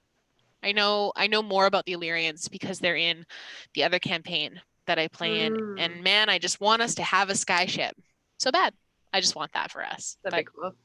Yeah. We have a dragon. We could just like a dragon that we buried under sand. We could give it a basket that everyone hops into, and it just flies around holding us. That'd be very cool. Right. That's a skyship. We gotta get that dragon back. Like we have to do that. Yeah. Jawas are 100% going to take that apart. That's going on my Neppy to-do list, guys. I'm doing it right now. I'm writing it on Neppy's official to-do list. Get the dragon back. I don't know when we'll get the dragon, because we're gonna. I mean, leave. You could fly that dragon from anywhere, though. We could just fly that over to Dresda and be like, please keep this safe. It is in Dresda. It's near Dresda. It's buried in the sand in Dresda. I mean, there's a Temple of Arathis there now. It's a clockwork dragon. Yeah. You should probably fly it to the Temple of Arathis and be please fix it. What if just like Callie's like, hey, come on, hear me out. You said no to dogs. My pitch, we take it back to the Blackwater Bar and Grill. No. We give Krager one of the things, Gorge the other one, and Tad the third one. And like we keep it in the family. It's just the Gravel Boys who, like, when we're in trouble, we're like, assemble the dragon, and they fly it out. Mommy beat me. Yeah. Come get it. Come get the dragon. Come get that. So Lennon, as our very special co-caster here tonight, having your memory so wonderfully, rebuffed. That's not the right word. Refreshed. Sure. Renewed. Revived. What was maybe a favorite point for you walking through this sort of first part of what would later be known as the meat prison arc? Like, before we really get to the gross meaty parts, like the favorite part of it, like going Callie's through this favorite part or my favorite part? Either both. Or. Both. Blow my mind. Fuck. Sorry. Got long legs and bad leg space. This was a really challenging dungeon for Callie and for me. Like, I was either stunned and couldn't do anything, or fighting off being like dominated, or having I was throughout this whole thing, I was like, Callie's brain is gonna be taken. Callie's brain is gonna be taken. Every episode that I walked into, I was like, this is the episode where Callie's brain gets sucked out of her head. Cause like it almost happened to her. It like in this part that we've gone over, it happened in one of the rooms. It almost happened to either Callie or Finnan. Mm-hmm. Like there was almost enough damage to rip the brain out. It was Callie's first. It's Callie's first. So like it almost happened to her. Favorite part. I did like the beginning. I liked the beginning when Callie was a rat and like popped out. That was very fun. Yes. Because like I was in like with Neppy, and then they were like fighting, and Callie, they dropped concentration on Callie being a rat, and she popped out, and she like had the bag of holding. Tumbled out of Neppy's skirts. Just yeah. I will say, I know everyone hated like being in the meat prison and the adjoining dungeons and dealing with mind flayers. Letters was thrilled to fight mind flayers because Letters is really statted out to deal with casters and deal with intelligence saving throws. Yes. So like the fucking squid boys would be like, blah, blah, and I just like eat their fucking magic, yum yum yum, and then I'd punch them in the fucking head because they're a bunch of pencil neck nerds. Yes. And like everyone was having the worst time. Everyone's like, oh no, it's all spooky. I'm blind now. Like I need to find my dad. And Letters like, we could spend some time here. We could just do some shit in here. Yeah. Let's just dunk on these nerds. I think I think for me as a player, this arc was so fun for me. It was one of the first where it was just like all of us, it was like the first big arc. We'd had the Feywild arc, which was a bit smaller, but this was like one of our first big arcs as this party collectively with these, like the 6 of us. And we were playing weekly, and at the end of every session, we were like, yeah, but like 3 more hours. Can we play for 3 more hours? It would be like 12:30, and I would be like, I have to go to work, or Tim would be like, I have to go to work tomorrow. And we're all like, no. Can we play for more time? This was such a fun arc for me. Every session left me wanting so much more. And I was like, when can we play again? It was great. Nebby hated the Underdark. Nebby does not like the Underdark. She's like, Callie hated it. No, thank you. I think I liked it, but I think it left me with the anxiety, like, oh my god, what the fuck? Why are we ending here? Like cliffhanger feeling all the time. Yeah, there was always like, what room are we going to walk into? Like, what thing are we going to stumble on? Yeah, in here. I was like pretty fresh too. I think still fresh-ish. In what way?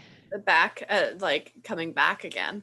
Like this was my like second arc from coming back because I came back and we did Feywild and then yeah, because we finished off the Elemental Chaos arc, did that Earth Elemental arc, the small Earth Elemental arc, then did the Feywild arc, and then we're into the Barmwich arc, this one, which was a big beefy squiddy arc.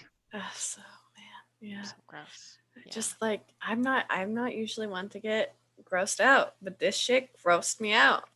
It grossed me out in the way. Here's the way that I could explain it. Grossing me out. Like I want to be a nurse, so like stuff like that doesn't gross me out. Meat prisons, fucking disgusting. Getting your brain eaten, disgusting. No, thank you. Don't want that. I want like no. The meat prison is canonically why Spooky Yana is a vegan, or at least a vegetarian. She just won't eat meat after. And we haven't gotten to the meat prison yet. No, it's not. No, it's not. This isn't this is place. It not? This is not the place. No, it's. When did she get meaty vegan? In the tomb of the Go ahead. Okay, in the tomb of the Raven Queen, it was one of the rooms where we had to. What room was it? The Arathis room. The Arathis room. There was in the middle of the room. There was all the grinders, and Yana went to either use a spell over top or jump over top, and you couldn't use magic in the room, and she fell into the meat grinders and almost completely died, and Kokoti had to go down and get her. She had like 1 hit point left. Oh yeah, she got meat ground She went up. from like but then lost her memory. 0. She lost her memory that whole day, and Neppy had to like in the Ioun describe study. To her like what happened to her that you almost got grounded. She lost the memory, but the conviction of being not wanting to be meat ground stuck around, and now so that's why vegan. She's a vegetarian. That's why she's a vegetarian. Yeah. Hell yeah. It's so funny.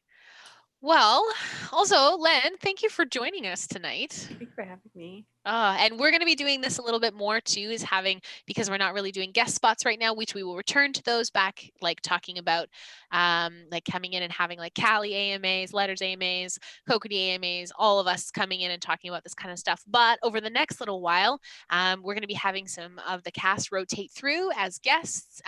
So big thank you to Lennon. Because maybe we'll have you come back when we actually do the meat prison episode. Maybe. No, you don't have to. No, I will. I'll come back. It'll be a fun bit to have me just like just grossed out through the whole meat prison pit. Promise you, 110%. I remember every detail of Yeah. this dungeon. I remember. It's the one thing about this place is like it's one of those places. It's stuck with me the way the Feywild and like Kamea and Callie's house has in my memory. Like you start talking about it, and I have a very vivid like image of what my brain thinks that place looks like, and it's just back. I know exactly where we're standing right now. I remember what it looks like to me. Like it's one of the places that will never like I know exactly what's coming next. Yeah. And the steps like it's not good. What comes It's next? It gets worse. it does get worse. And I think it was one of those like dungeons where it was like, yep, this is it. This is the gross. And then we would go into next session and be like, that was not the gross. This is the gross. And it would just happen again. Guys, and maybe again, and in again. Garyang we'll find something even grosser. Like Callie would retire. Callie'd go live with her wife and have children. But there's that hook for that narrative hook about your brother. He's probably going to be in a super gross place. Mining Saracite. Maybe we have to go rescue Bilber from a Saracite mine. Mining Saracite with pickaxes made out of just flesh. Like just like an arm but without bones. Just slapping rocks with like a pool noodle of meat. But like they can't see that it's flesh. They don't know. They have an image in their head where they're like, no, this is a pickaxe. And you're like, that's flesh, buddy. And it's like, no, it's a pickaxe. And you're like, no, it ain't. Oh my You're God. smacking just a dismembered arm against a wall. Yeah, I mean, that sounds like Garyang to me. Yeah. I know we talked about this. Sean won't tell me because he thinks it's actionable and at the table, and that's fair. But Len, do you have any predictions about what we're going to see in Garyang? What do you think we're going to see up there? Oh, man. Callie and me don't know. She's just along for the ride, dude. She thinks there's going to be snow, and it's going to be cold. But, like, I'll tell you what I'm hoping for. Big animals. Big animals. We haven't had to deal with big animals yet. Like I will say, every time we talk about Garyang, the image that comes into my head is the end of Monsters, Inc., where they get thrown through that door and they're with the Yeti that makes some snow cones, and that is what Garyang is to me in my brain. Welcome to the Himalayas. Yeah, exactly. There's just going to be a lot of monks of Cord up there making us snow cones. That's it. That's the whole trip. That's the whole trip. Yeah. That's it. We'll get to go to Monsters, Inc. and see Sully and Mike Wazowski. Mike Wazowski.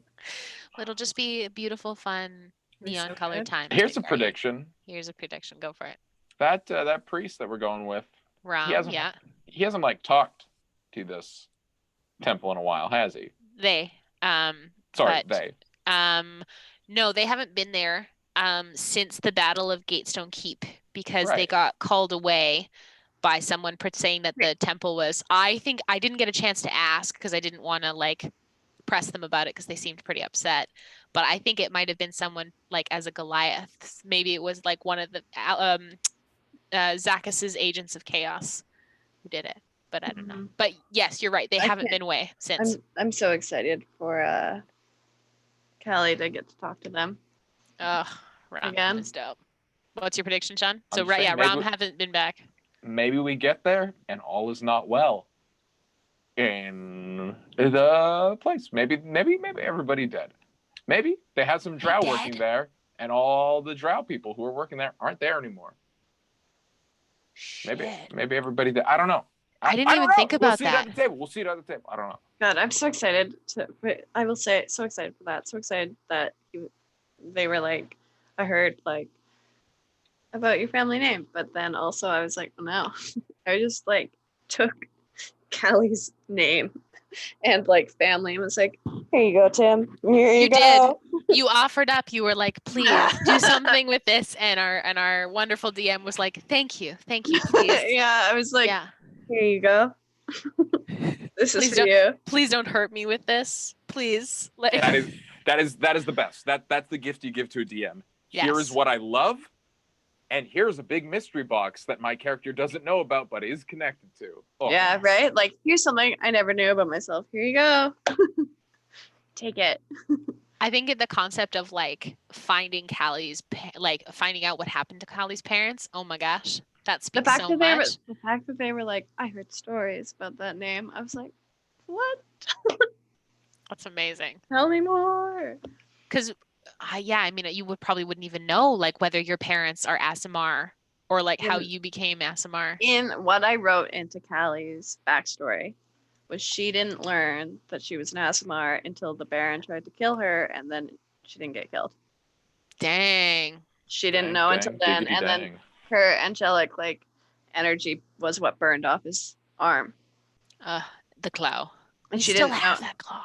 We do. Yeah, she was 18, 19. So she's like, I just gave 19 years of Callie's life to Tim. I was like, take it. It's all for It's you. yours. Take it. Brush it. Make me cry. Yeah. That's so good. I know we've talked a little bit about this from Neppy's episode, but like when you were talking about Callie's parents, I was like, man, I wonder what Neppy's parents are doing. Like her biological parents. I was like, I wonder what they're doing out in the world. Yeah, there's like, why was Callie an orphan? Are they dead? Did they get killed? Was it a real, like, did they try and protect her and that got them killed? What happened? Did they have like this half angel baby and we're like, fuck this, and like yeet her into the universe? like, just like. There is a possibility. There's a world where, because you know your family name. Yeah. Neppy doesn't know anything about her parents. No. Maybe they had a baby, like, oh, this is a demon baby. Whoops. Give that away.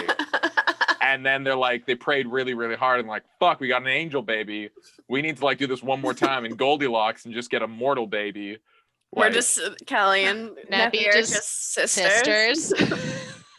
It is possible. That's like the best timeline, I think. Like that is, oh my god, that's like some Disney movie D&D shit. Yeah. That's like sisters. I love that. I love the sister energy between Neppy and Callie, regardless of whether they're actual sisters or otherwise. It's very also, sweet. Letters doesn't know who his dad is. He could also be one of the family. How did they end up with Letters? There's horns, it could happen. Your horns, my horns. How did they end up with Letters, though? They prayed really hard to get Callie, and they were like, shit, angel baby. They got Neppy first. How did they get Letters? Because they didn't have a kid, they had a lot of expendable income, so they did some traveling. They ended up in the Scar, and because we know that Letters had a mom, who was a Minotaur, so maybe your mom. Is your mom? Your mom's my mom? That would mean Callie's mom's a Minotaur, if that's the line you're going down. Maybe everybody's mom is a Minotaur. I'm saying that's just the origin story of people in this universe. You two are like direct sisters. I'm probably your half brother. Oh yeah. Okay. Yeah.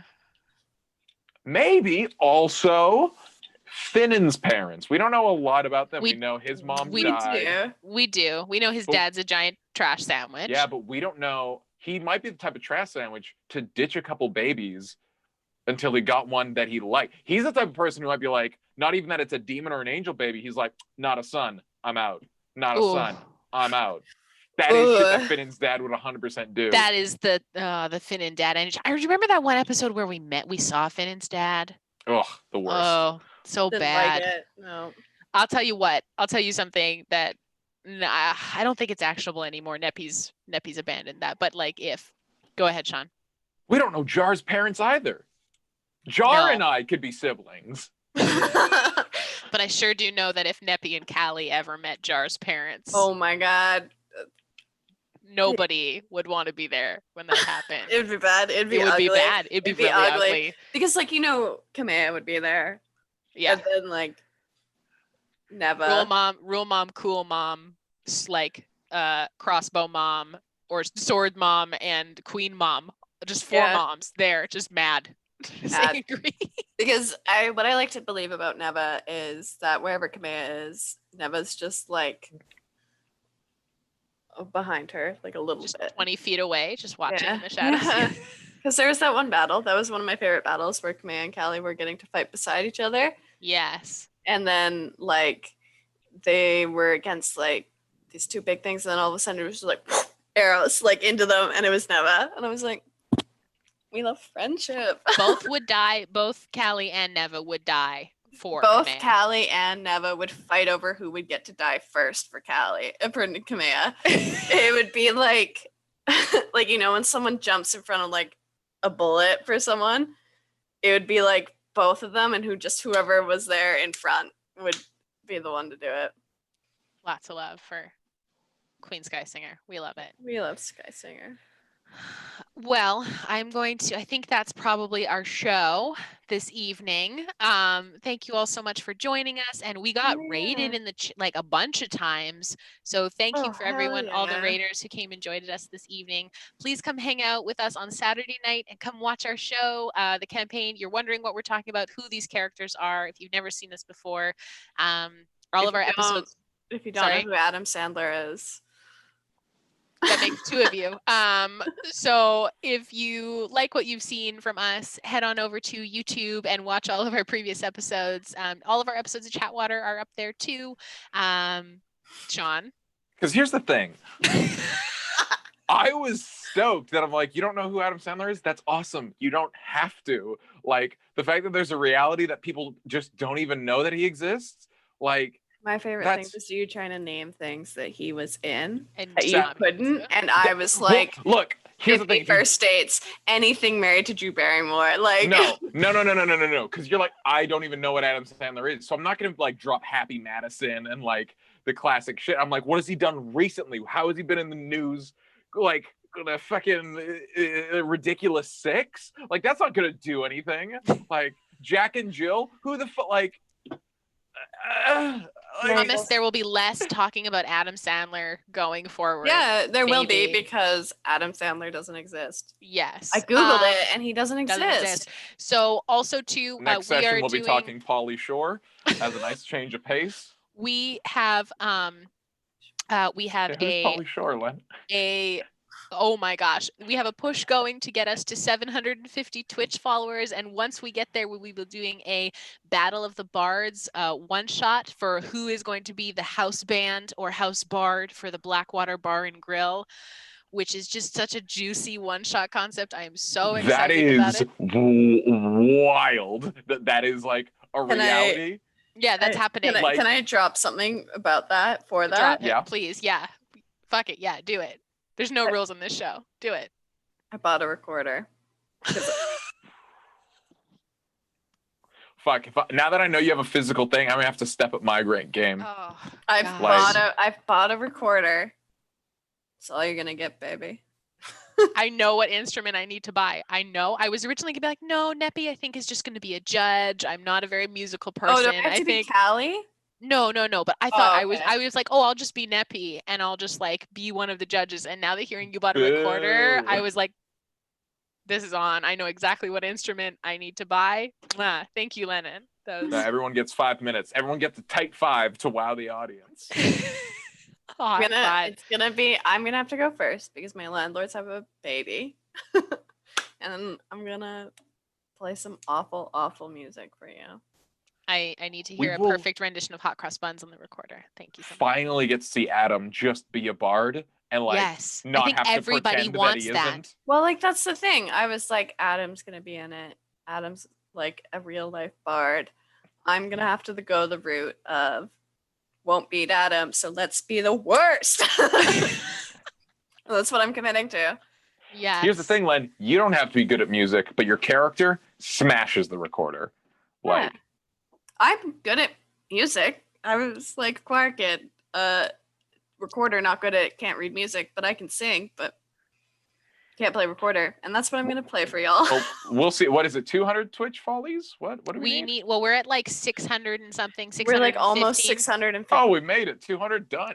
We're almost at 650 followers. 15. Oh, 15. Almost at 650. So it's like another 135 followers, and we will do this Battle of the Bards. We want it, so please help us meet that goal. Bug your friends and get Bug your friends to come follow us. Oh, we're 620. Oh, thank you, there everyone. You go. Whoever just bugged their 5 friends. bug Yeah. 5 more and get them to bug 5 more. Yes. And please come watch us on Saturday. We're like so happy to be able to share this wonderful show with you and your views and hanging out with us and being in the chat. It's so fun to like, I'm someone who goes back through the chat and I rewatch the streams to do all the lore keeping. It's so awesome to see everyone so engaged, loving the show, loving these characters, and coming to sit at our table.